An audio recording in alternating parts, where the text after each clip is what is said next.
Hello there, a very, very good afternoon to you from Ghoul here on Drystone Radio. So if you can see me on YouTube, this is Ghoul's Rugby Union Football Club ground, and this today is the home of Ghoul Rugby League Football Club, Ghoul Vikings. How are they doing? Well, they are in League One. They became professional this year. They've played two and not won a game yet. They're 8th in the league out of 11 teams. But obviously, with Drystone Radio listeners, just down the M62 corridor, I think this is of interest. A lot of clubs are coming visiting Ghoul. When I was last here, there was fans from Hull. They were just coming to support this new rugby league team. And today they're taking on North Wales Crusaders in their third League One game of the season.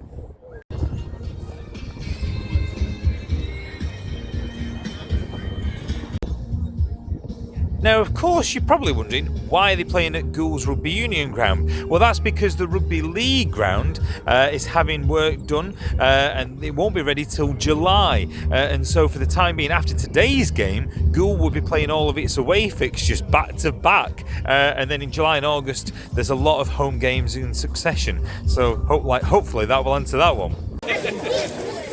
About 20 minutes left here and Ghoul 22-6 down. Started off quite close. Second half though, the North Wales Crusaders just creeping away. What was that for? Where? So in the end, defeat for Ghoul Vikings 28-6. The Crusaders just too strong in the end, but over 400 here today and not warm by the end.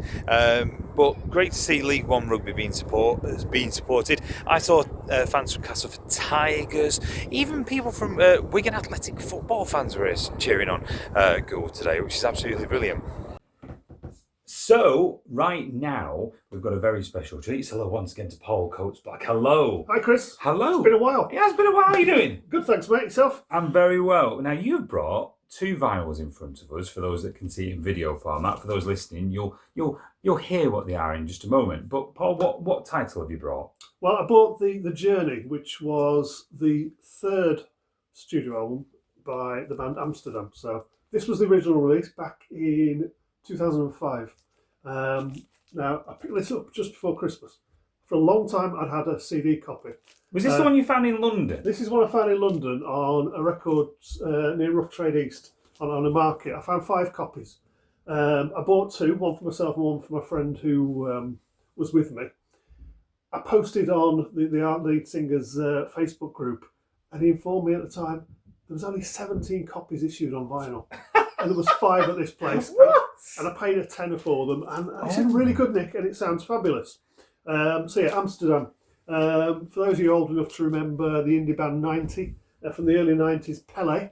This was the offshoot group that was formed by Ian Prowse, the lead singer, after Pele disbanded. As I said, this is the third album. So the first couple of albums that they did were internet-only releases. It was out of the music industry. It was out of career, struggling to get things going again. We've already seen reissues of Attitudes and of The Curse over the last few years. But since lockdown, he has been doing a number of reissues as well as doing the lockdown shows. Yeah, absolutely. Yeah. And so this one came out last month. So it's the reissue of The Journey. So as we said, we've got the original from 20 years ago. We've got the new version. This is available on his website. So you've got the CD, the LP with the same amount of tracks on as the original one. There's 12 tracks on there, I think there is. I have to say, I love the artwork on both of them. This is really hard, especially for you, because that obviously it's a different kind of experience when you put it off the shelf, isn't it? But I love the artwork on both of them. They're great, aren't they? Yeah, they are. And as you can see, accompanying T-shirts to go with them. I love the T-shirt. Of course, there is the CD as well, which with the CD, you've got the same amount of tracks, but you've also got some extra tracks. Now, I need some glasses here because so you've got 1, 2, 3, 4 extra tracks that were B-sides to the singles, and you've got 4 live tracks from London Borderline. So 3 of them are album tracks from here. The 4th is a cover of Eddie and the Hot Rods' 70s classic, Do Anything You Want to Do. Great track. So a great album. So have you heard these B-sides prior to this album release? So did you buy the singles at the time or anything like that? I didn't buy the singles at the time, so I loved Pele. I'd stuck with Pele right through from the early days. I wasn't aware of Amsterdam until, and then this came out in 2005, as I say. I stumbled across Prowse again in about 2008, playing at a music festival in Scarborough, of all places. Oh, wow. One of the tracks that's on this album, it was a massive smash, as in independently at the time, does this train stop on Merseyside. It's since been covered by many, many musicians like Christy Moore, Elvis Costello's done it, but yeah, lots of people have done that track. Does This Train was in John Peel's, the DJ's final Festive 50 before he sadly passed, and he sort of said that it was guaranteed to reduce him to tears every time he played it. Something that his son has recently sort of has mentioned again, because we now see the 20th anniversary of this. So they're about to go out on the road. They're doing a 20th anniversary tour that is going up and down the length and breadth of the United Kingdom. For the last couple of weeks, he's been out supporting Mark Chadwick and the Levellers. He's off to the Shine Festival. So he tours a lot under his own name, Ian Prowse, rather than under the Amsterdam name. But yeah, fabulous. I mean, I introduced him to you about 5 years ago, didn't you? You did. I've still got this one to buy, and there was a recent. Was it Attitudes? Yes. It? I've got that one to get. There's a couple that are starting to add to my collection. Is there any more that you think that a duo? Who Loves You, Baby? I think that was one that hasn't had a reissue. Is that likely, or do you think we'll get another reissue perhaps? He's working on another album at the moment. So his producer is Tony Kiley, who is the drummer in the Blow Monkeys, or was the Blow Monkeys drummer back in the day, but they're still doing bits every now and again. So at the moment he's about to go back in the studio. He's got some new tunes written and he's about to put a new album out. Last studio album, One Hand on the Starry Brow, came out probably about 3-4 years ago now. Great album though. Fabulous album. It's a brilliant album. Fabulous album. And he's a stunning musician to watch live, isn't he? Oh my God! Every time you watch him, it's just like you've never watched him before. It's a really refreshing artist to. I must have seen Prowse 30 or 40 times, and he always does an amazing show. Yeah. A lot of the musicians have worked with him for a decade or more, and yeah, they're just having a thoroughly good time, and it's just 2 hours of pure entertainment. So lots of tour dates out there. Highly recommended you try and get out there and catch them. I'm off to Settle. So I was going to say you're off to Settle, and you always do the festive one in Liverpool. I think we should mention that as well. That's always a great one that you go to. End of the year, he always does a big gathering of the clans, as he calls it. Where fans come from all across the world. So the old joke back in the 90s was, if we'd sold as many records as we did T-shirts, we'd have been millionaires. So it's a very recognisable logo. Just Google it and you'll see why. Pele Liverpool Band. So, which track do you think we should hear off the album? Well, I think we should go for 2 tracks, a bit back to back. Mainly because the first track is a bit of a call into arms. It's only about a minute long and it goes through countries. Putting 2 countries opposite each other, finally going for 2 cities, with them finishing with "And I Will Be Amsterdam," and then that sort of fades down, and then Prowse shouts out 1, 2, 1, 2, 3, 4, and then they burst into a bit of rock and roll and taking on the world. Let's give it a listen. Paul Coates-Black, thank you for joining us. That's a bit about, mate. And make sure you check out The Journey, Amsterdam, and we'll put the link on the YouTube video for those watching as well. Thank you as always. Take care, mate. Thank you. Okay, now on Drystone Radio and on YouTube, if you're watching, it's mini quiz time once again, so get your pens and papers at the ready. 10 questions coming up, so get a brew, get your favourite biscuit, and we'll do 10 questions. Now, let me know your scores as well. You can email chris.benson@drystoneradio.com. And if you're watching on YouTube, you can play last week's quiz still as well. So there's another 10 questions from last week's show that you can test yourselves on. So are we all ready? Let's play number 1 for you now. So in 2009, which Manchester band held 3 consecutive sold-out homecoming gigs at the city's Heaton Park? I was going to give you a clue. No, I'm not going to give you a clue. So, number 1, in 2009, which Manchester band held 3 consecutive sold-out homecoming gigs at the city's Heaton Park? All right. Number 2, which famous diarist started with a first entry on the 1st of January 1660? So which famous diarist started with the first entry on the 1st of January 1660? So that's number 2 for you. Number 3. In January 1877, Queen Victoria was proclaimed as Empress of where? Oh, that'll get you thinking. So, number 3. In January 1877, Queen Victoria was proclaimed as Empress of where? You might as well put something down. So that's number 3. 7 more to go. Okay.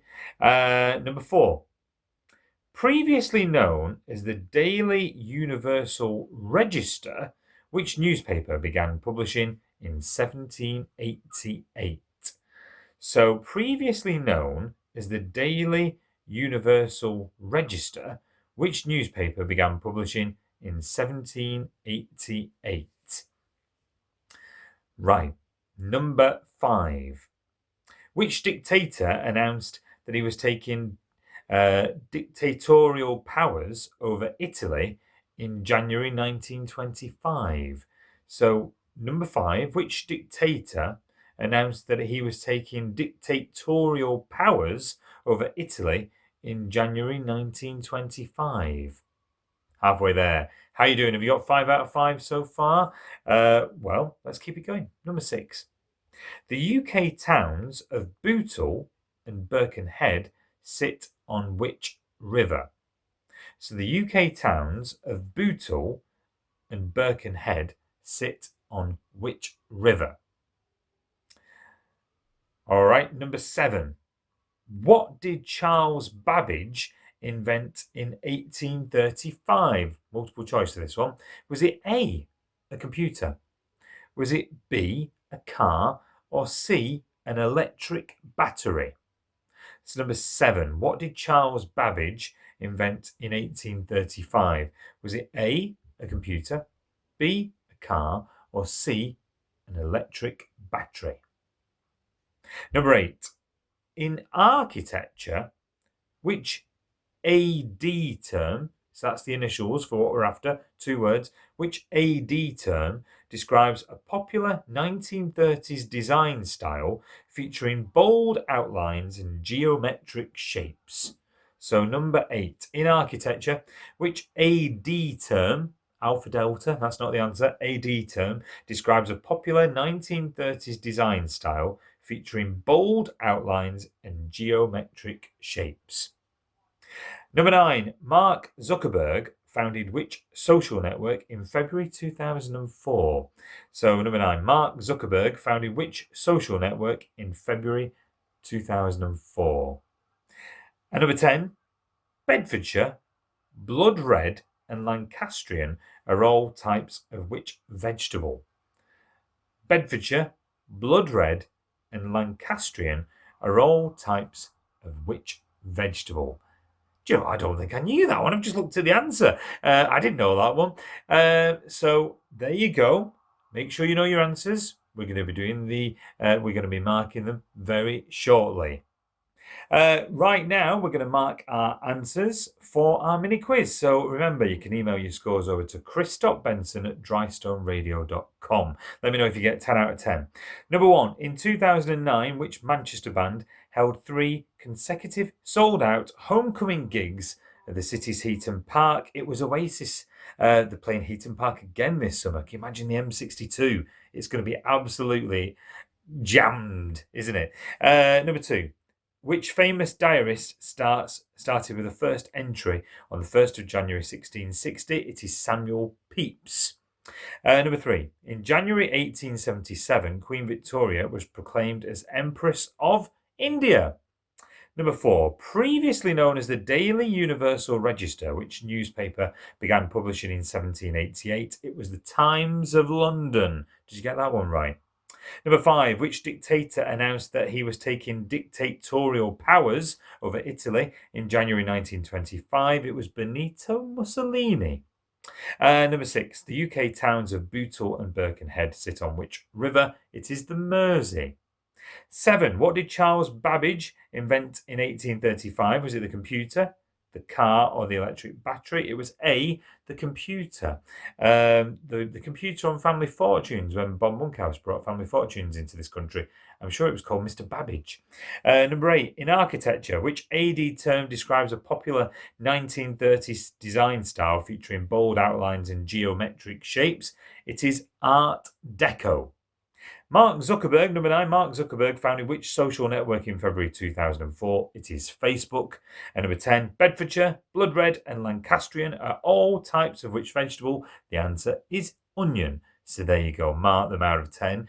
And email your scores to chris.benson@drystoneradio.com and let me know how you get on. So right now, part 2 of my interview with broadcasting legend Elton Welsby. Elton on fine form, talking about his new autobiography. And we conclude the interview talking about the days of the match. Brian Clough gets a mention. It's a fantastic 20 minutes or so. So sit back, relax, and enjoy. Elton Welsby here. So, obviously, Granada had, I think with the coverage that we had, like you say, with Soccer Night, we had the other interesting format. I think that you were pioneers of was goals extra on a Saturday tea time. I mean, goodness me! I know my son watches highlights now just after 5 o'clock when Sky upload them to YouTube. But Granada goals extra was something else, wasn't it, Elton? It was a seat of the pants program. I mean, we go on air at 5 o'clock, and we were showing highlights of games throughout the Northwest region. It could be Rochdale, Burnley, you name it, Tranmere, and we showed highlights of those games, and that they were edited in a space of about a quarter of an hour to go on air live. I was live. The games, obviously, the highlights packages lasted between a minute and 2 minutes, depending on how many goals, hence the title of the program, Granada Goals Extra. And it was just goal after goal after goal for a quarter of an hour. But I never knew which order they were coming in. It all depended on which game had been edited first, and then which game was ready next. And we didn't know. We didn't have a clue. It was so edit suite 3 here. I've got Rochdale against Wickham. That's all done. And I get a shout saying, right, go to Rochdale. So, yeah. Oh, it was wonderful. The adrenaline flowing through my veins at 5 o'clock on the Saturday doing goals extra. Honestly, if you could bottle it, it'd be worth it. You'd make a fortune if you could bottle that. Because I know you touched on doing the, like you say, the results service show, which went out obviously nationwide. But goals extra, you must have finished that 10 minutes. I can't imagine what it, like you say, what the end it must have felt like each week. Because Bob Greaves, I think, was the first presenter, wasn't he? Oh, Bob was the first presenter because I was doing Crown Green Bowls on that first Saturday. I was doing Crown Green Bowls at Ellesmere Port. So Paul Dock, the head of sport at Granada, and said, right, we still go, even though Elton can't do it, we're still going to do Granada Goals Extra, the first one of the series for the rest of that season and beyond. And so we need an experienced presenter to do it. And so he selected Bob. Who Bob was a very experienced and he was a stalwart of Granada television. Bob. Absolutely, yeah. Wonderful guy. Presented Granada reports for many, many years, but he was really out of his depth doing that show. And I make no apologies for saying that. And if Bob were around today, he would agree. He was just the wrong guy for that job. There was no auto cue, there was no running order, there was no planning. There couldn't be, because you never knew what was coming next. Bob just had a real struggle doing that. You were touching on autocue there, just whilst we were mentioning it, because I read quite interestingly when you were doing live broadcasting, you didn't like using autocue. You had the script, you memorized the notes, and I think that's just that is an absolute credit to you, because you could tell on some of the archive soccer nights I've watched, you knew your stuff, you were ready for kind of anything that came up. And I don't think there's anyone out there probably doing broadcasting now. I imagine it's autocue all over. I think you're right. I think it's wall to wall. Is used is auto cue. But when I started, my boss said, "Look, Gerald Sinstad, who was the senior sports presenter at Granada at the time, he said Gerald uses auto cue, but I don't want you to use auto cue. You'll have to develop a technique not to use it." And so it was a combination of, yes, my notes, certain links I'd written, but I memorized them. And in and around that, I just ad-libbed. It was absolutely brilliant. I mean, it's, as I say, you compared to where some now, where you can see, and I've seen them myself, where some of the presenters and the guests seem to switch off during shots. I think it's an absolute credit to you. I really do. And Thank you. Yeah. let's go on to the ITV live coverage, if you like. So was it 1988 is when they got the 18 games, but you were working for ITV Live before that, weren't you? I did a few like the news segment on Midweek Sports Special. I did that a few times, but really my introduction to network TV came with the results service in '86 when World of Sport finished, but they wanted to retain two segments of World of Sport. One was the famous Saint and Greavesy show, oh wow, which went out at lunchtime, and they also wanted to maintain the results segment at 4:45. So was when World of Sport bit the dust, Saint and Greavesy remained, and then the results service was introduced, because we always got good ratings, for the result, because we give the scores, reports, details of all the afternoon's football from 4:45 till 5 o'clock. And I did like ITV's coverage of that. I have to say, I was never keen on the video printer on BBC. I don't know why. I never was. I always watched ITV's results service. I don't know. Maybe it's just more. I don't know. Really don't know why. But in terms of the match, obviously it was a great slot. It just seemed to have high production values. And I was interviewing an author recently who was saying that Brian Moore used to get there really early to games because he got really anxious about being late, and then he'd be worried about where he'd be having his tea on the way home. And but you wouldn't think it when he was when he was commentating.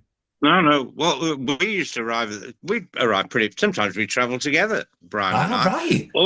Always there early. Yeah, very much so. I mean, I had the added responsibility of having to provide a voiceover on the previous games, the games the previous day, which could last for sort of 5 minutes.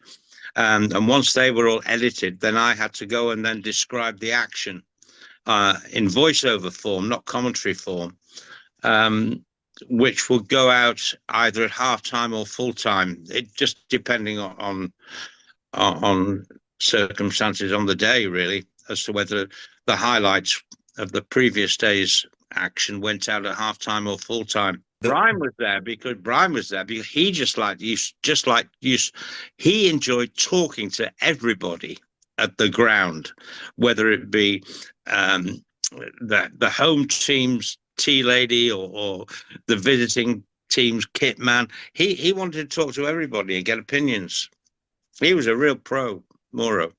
Oh, it was absolutely brilliant. And the I remember when I was a kid getting into football around about 1990, 1991, the match had Christmas annuals for kids to buy. And there was a fascinating behind the scenes feature with pictures of yourselves and Brian Moore, etc. I was absolutely fascinated with those pages and kind of Yeah. how the typical day works. I can still remember those pages now. But did you have any kind of like inkling? Did you think that ITV were going to retain the first division rights back in '92, or did you suspect that the time was almost up I, when? I must have been the only guy who didn't have a clue. And I think it's looking back, I think that maybe they were trying to keep it away from me, so as not to detract from my performance during the European Championships in '92 in Sweden. Hmm. So I didn't actually find out that ITV had lost the rights to top flight football um, till about 2 or 3 days after I got back from Sweden. I got a phone call. I was sat in the garden actually, and I was just relaxing after 3 hectic weeks in Sweden. And I got a phone call, and it was to tell me that ITV had lost the rights.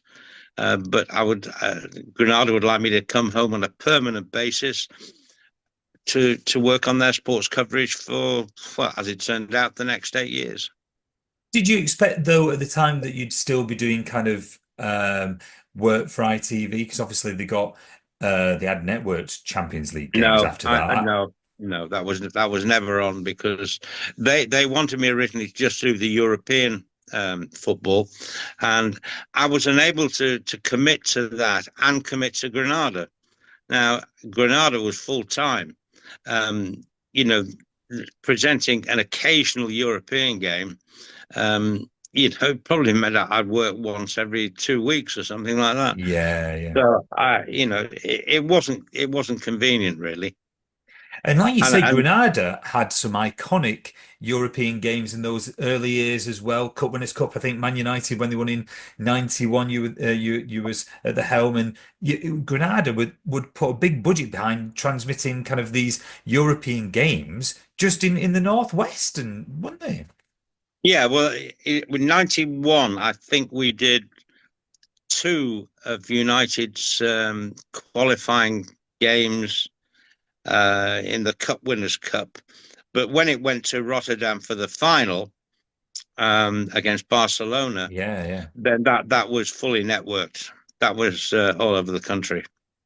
And mate, I genuinely, it was absolutely brilliant coverage, and I think I do miss the free to air aspect because we had a little glimpse of it in COVID when BBC showed a couple, but now obviously it's all all subscription based, and I think it's not the better for it if you ask me. But how do you think that televised football has changed since perhaps your days as presenter? Well, it's for me, it's pretty easy to answer that because technically, the technology now is far greater than it was. When I started in 1980, 1979, 1980, when I was presenting live highlights programs on Granada and recorded programs on Granada, technology was so limited. Um, Nowadays, it's superb. I would love to have a go with the modern technology because to be honest with you, I think I'd find it very easy. I would love to see you do it. I really would. I really would, Too Elton. old now, too Nay, old. never say that. I tell you one clip I did watch, because I didn't really, obviously we touched on Crown Green Bowls earlier, but I didn't realise that Stage One, the big studio in obviously off Key Street in Manchester, Yeah. you housed the Super Bowl, one of the bowling tournaments, was actually at Key Street. I didn't realise that. Yeah, that was called Granada Super Bowl, and Yeah. I think it ran for 4 or 5 years, and it brought the best of the flat green bowlers against the best of the crown green bowlers, but on the flat, indoors on the flat, and it was marvelous. It was wonderful entertainment. I mean, like you say, that gave great coverage to Crown Green Bowls as well. I mean, that absolutely brilliant. Again, what has it been like to get together with Gary Cook to write your autobiography? I mean, did you go back revisiting old clips, or how did you start the process? Well, the process started fortuitously, really. Gary asked me to do a bit like this, to do a podcast with him. And it lasted for about an hour and a half. And he got in touch with me shortly afterwards and said, I've never known anyone with so many stories as you have. I said, oh, thanks very much. He said, have you thought about writing a book? I said, well, I have to admit, it's crossed my mind. He said, well, why don't we do it together? And that's how it started.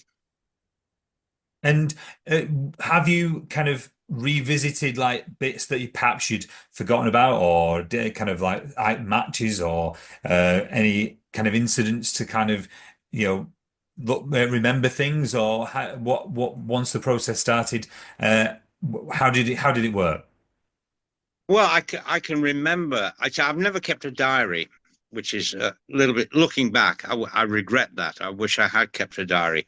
But all the stories I tell in the book, and the stories are absolutely jam packed in the book, they're as clear to me today as they were 40 years ago, you know? So all I can just is reel off these stories involving some of the game's greatest ever characters, Bill Shankly, Brian Clough. I could go on. I could remember what happened to me when I was with them, and some of the genuinely funny things that happened. I could remember them all, and that's why we call the book Game for a Laugh, because it's funny. And you've worked with so many, like you say, so many pundits. I mean, as well as the ones you mentioned there, Brian Clough, etc., Jack Charlton, Dennis Law. Who would you say was the, a couple with the the best to work with, during your broadcasting career? I'd have to say Big Jack Charlton. We just got on like a house on fire. We lived together, what was it, 3-4 weeks in Sweden during the Euros in '92, and we formed a bond there, and we worked together many times since then, up until Jack sadly passed away. I would say another one. I'm proud of my record with Brian Clough, because he never ever had a go at me. I came out of all the encounters I had with Brian Clough totally unscathed. I don't think many people, Gary Newbon, God bless him, and many others who deal with Cloughy on a regular basis, would say they absolutely came through unscathed. I did. I can't imagine many did that. I really can't imagine many did that at all.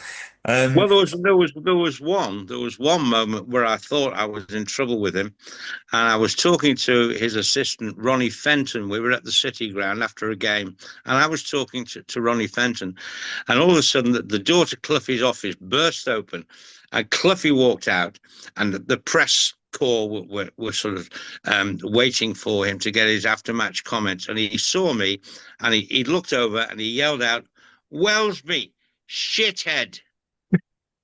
And I said to Ronnie Fenton, "What have I done?" And he said, "Oh, don't worry about that." He said, "That means he likes you. Brian's a bit funny like that." Oh, that's brilliant. So when I was quite surprised, because I didn't realize this growing up. You left Granada in 2000, and I've seen a clip recently where you were presenting Soccer Night in 2000. Was you surprised? Was it out of the blue when Granada kind of when you parted ways? It wasn't very nice, I have to admit, but I could see the way Granada and all regional ITV stations were headed. It was cost cutting, and there are no local programs across the ITV network now. There are no local programs, Central, Yorkshire, Granada, where they just don't do local programming because there's no sell-on value, so they don't make any money out of it. And it's as simple as that. I was probably a bit of a guinea pig in a sense. I think the powers that be thought, well, we've got to get people off the wage bill. Now, he only works once a week, which I was at the time. I was only working once a week, sometimes twice, and so I was an easy target. And so, I left. I was sad to go. I've been at Granada for over 20 years, but life goes on. and then I went into radio after that. And I've done a lot of things which I look back very fondly since I left TV.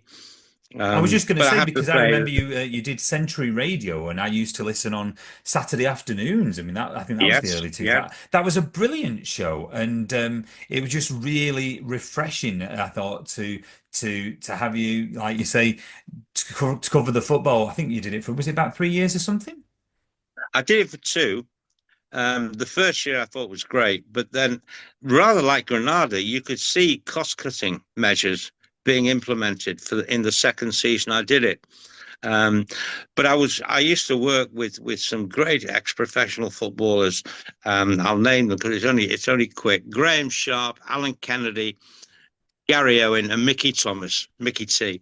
And Oh, they were, if you like, the legends attached to each one of the big four in the Northwest: Liverpool, Everton, Man United, and Man City. So we used to have some real good fun with them, you know. But again, rather like I was saying regarding the Seoul Olympics and that coverage through the night, you know, we if there was fun to be had, we had fun. and I think it comes across, and I think that, like you say, whereas the BBC was perhaps a lot more serious, you could tell that you were enjoying the work that you were doing as well. Oh, I thoroughly enjoyed it. Every minute of it. Well, I tell you what, all the best for Game for a Laugh, Elton. A brilliant read, and with yourself and Gary Cook. And I suppose we should ask this at the end. Do you think I dare say you have. I bet you've got another book where you could write just as many stories. I, I, the one we thought of doing was that the kickoff clubs, all the clubs that we used to cover on kickoff, going back to 1979, 1980, Oh, that would and be amazing. stories about each one of those 18 clubs that were in the region. But that's a long way off. We're still celebrating Game for a Laugh. Oh no, You absolutely. know, and we probably need a little bit of time before we get our heads together and come up with something else. Oh no, I tell you what, all the best. Brilliant read, Elton. Thank you so much for joining us on Drystone. Thank you so much. I've enjoyed it. Cheers, Chris. Thanks, Elton. Absolutely brilliant that, and thank you. Really appreciate it. My big thanks to Elton Welsby, and that is all we've got time for this week here on Drystone Radio. Don't forget you can get in touch. You can email chris.benson@drystoneradio.com, and I'll be back next Friday doing it all over again. But I hope you've enjoyed the quiz, the interview we've just had as well, and have a great weekend, whatever you're up to. Take care. Bye-bye.